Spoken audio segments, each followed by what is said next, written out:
చేపలు తినేవాడికి ఎండు చేపలు ఒక ఎమోషన్ కదండి.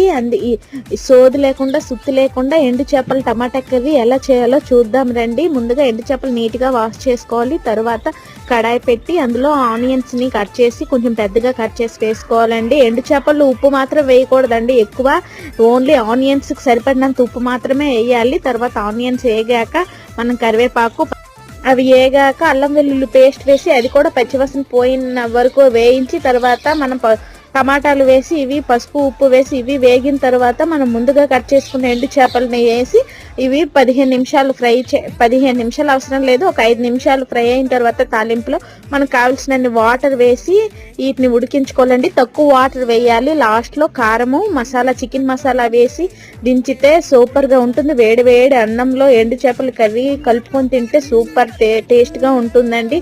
ఒకసారి ట్రై చేసి ఎలా వచ్చిందో చెప్పండి. Thank you. Subscribe my channel.